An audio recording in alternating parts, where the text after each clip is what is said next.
All right, ladies and gentlemen, got ourselves Terran vs. Protoss. This one, I grabbed a random replay off of drop.sc. Happy New Year, says Knep. GKHF. Good kielbasa have fettuccine. That's the red Protoss in the top left. And our blue Terran in the bottom right, Knep. Oh yeah, this guy's Elisar. I don't know why I thought the Protoss was the guy saying Happy New Year. Doesn't really make any sense at all. Let's see what happens in this game. I think this is a Europe game. I don't know. Nobody in the North American server uses weird, funky characters with these letters in their name unless they're European. We had gas first from the Terran into a barracks. SCV is going to go out and scout. And let's see how good or bad this one can get. Let's see how good or bad this one can get.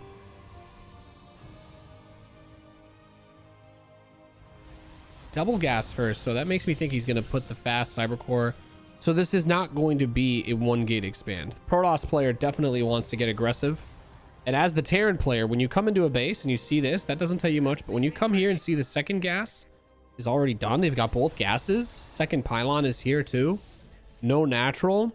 You've got to start thinking about the possible aggression that could come your way. Thank you, Croissant, for the 66 Only 3 more months. resub.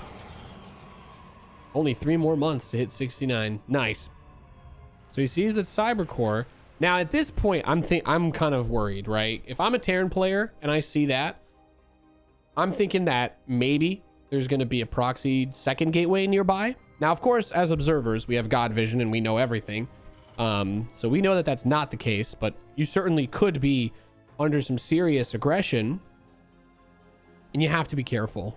Command center is going to start in low ground. The barracks, it's going to rally out a Reaper towards the front. Now, the Terran player does not actually have anything to worry about. Protoss isn't going crazy. Could try to rally this Stalker out and get annoying. Yeah, with these walls, you got to be so careful with these walls. He does not want the Stalker to pop out here if he rallies incorrectly and be stuck. Many a Protoss player has lost games like that before, getting units trapped. So, all in all, yeah, this Protoss just decided that they wanted to have a slightly more aggressive / defensive opening. The Zealot is just going to run across the map and try to, yeah, it has bypassed the Reaper. So I think the Zealot could deny the natural. Yeah. Oh yeah, just right click on the SCV and it's going to be super dead. Factory's building. Oh, he built a tech lab. Is this going to be Cyclone opening? He's looking for that SCV. He's looking for love in all the wrong places. Hiya! Hiya! He's going for it. Uh-oh.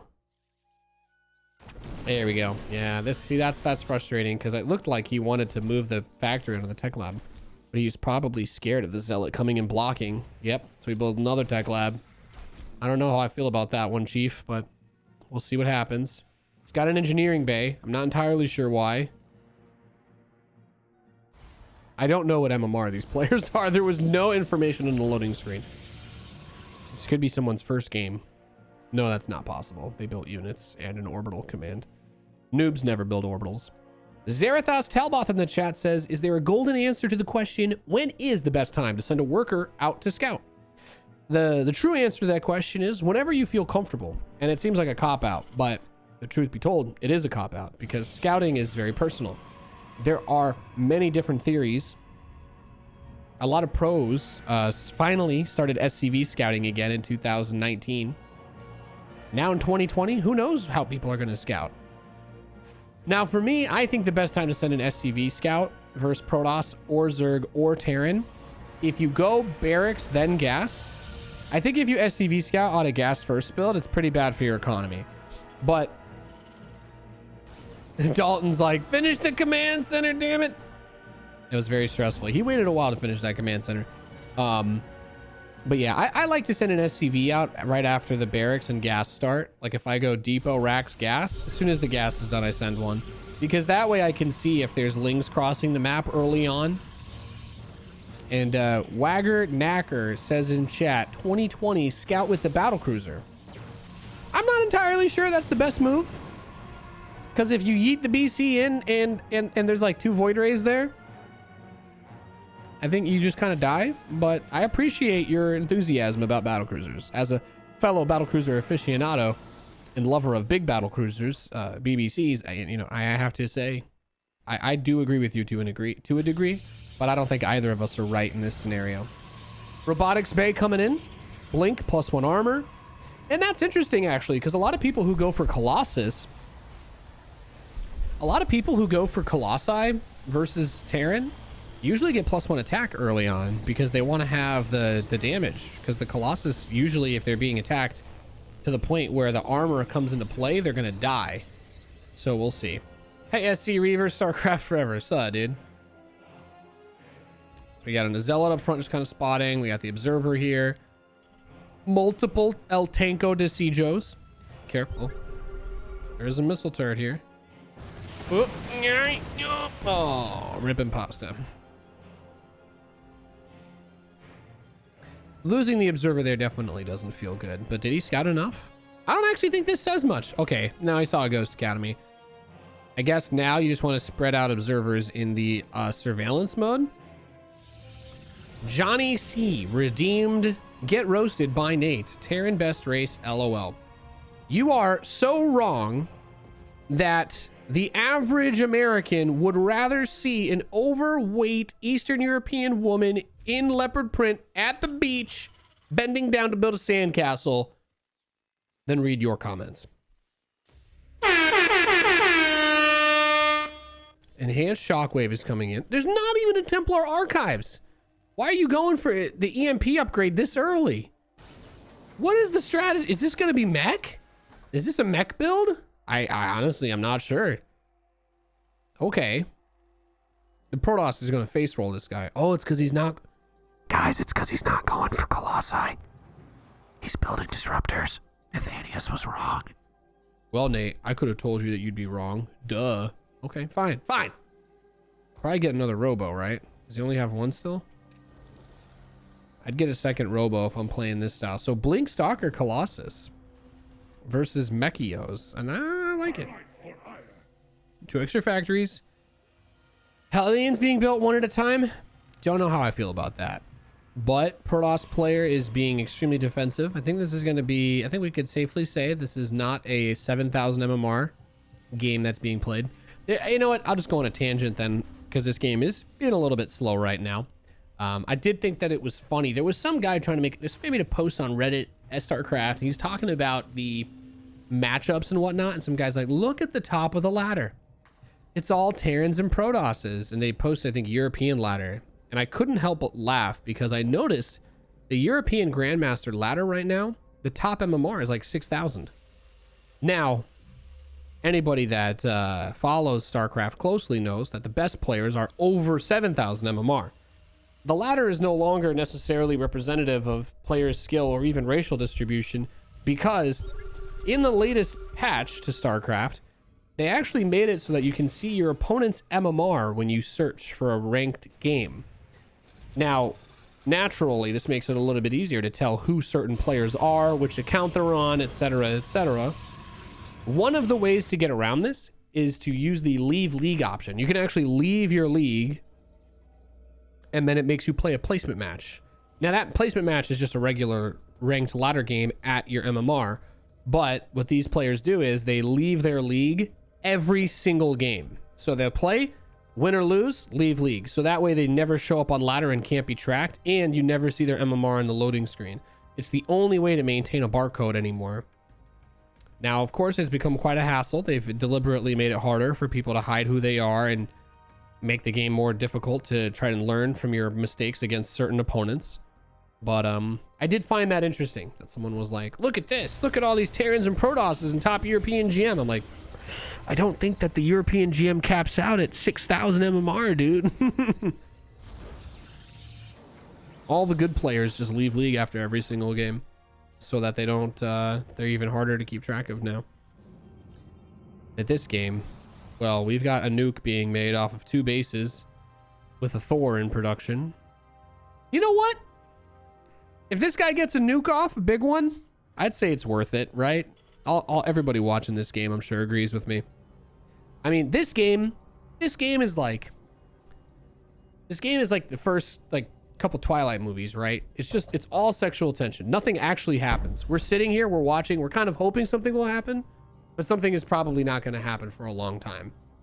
Like what is it? Like the 4th or 5th movie? I don't know. I haven't actually seen them. I've just heard rumors. So yeah, don't hold it against me, but all right. Something is actually going to happen, possibly. Pog. Where's the warp prism? Oh, it's being built back home. That's fair. What a scan. Did he scan him? Did something happen? Did I miss something? Sorry, this game has been so slow. Even my brain function is slowed down. He has a nuke though, doesn't he? What if he nukes the Protoss army here? Guys, what if he nukes the Protoss army? As soon as you heard vampires sparkling in sunlight, you lost interest. Well, now that I am dating someone from Washington, I can confidently tell you there is never any sunlight up there. So yeah, if you're a vampire up near Pacific Northwest, pretty good place to be. I think they have like 6 hours of sunlight a year. If the Protoss player attacks into this and dies, no, they won't. The Terran just dies here, right? Terran's just gonna die instantly. Okay, uses the EMPs. I'm surprised that the ghosts aren't being used to try and nuke defensively. Oh my god, blinks all the stalkers straight into the siege tanks. Oh my god, there's actually so much tanks. Nope, still not enough. Okay, sorry guys, I'm trying to build some sort of weird fake hype, but much like Twilight, this game also ended up being very disappointing. This guy's just, he's got to be super dead, right? Oh no. Wow. I'll let you guys watch it. We can watch the nuke. Let's watch it. Look at that. It's gonna hit absolutely nothing. Very, like I said, very disappointing.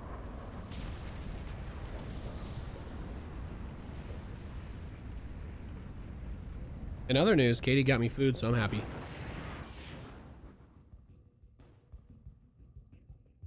You gonna kill him, bud? You ready to go? You ready to go for it?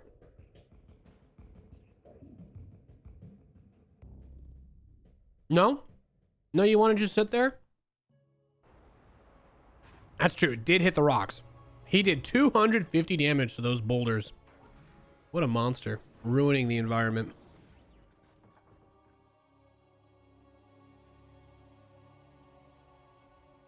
This guy literally hates nature.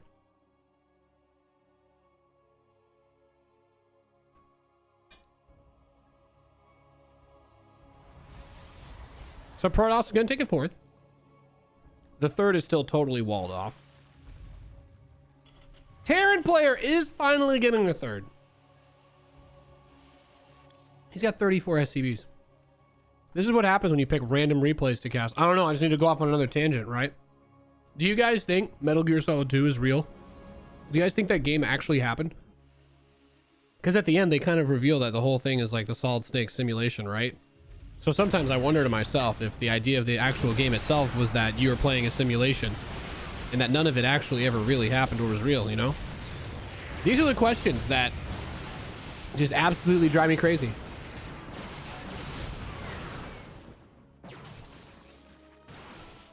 Right?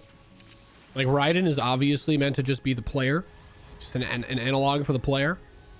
And then the game itself is an analog to you playing a game and thinking that you're experiencing that, you know, when in reality it's just a simulation. I don't know.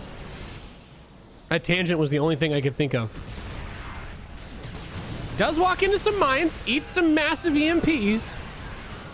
This guy's been surprisingly good with his actual unit control. Just the macro just gave me ligma. The macro on this one gave me straight up ligma. Don't watch this game. Please God, don't watch this game.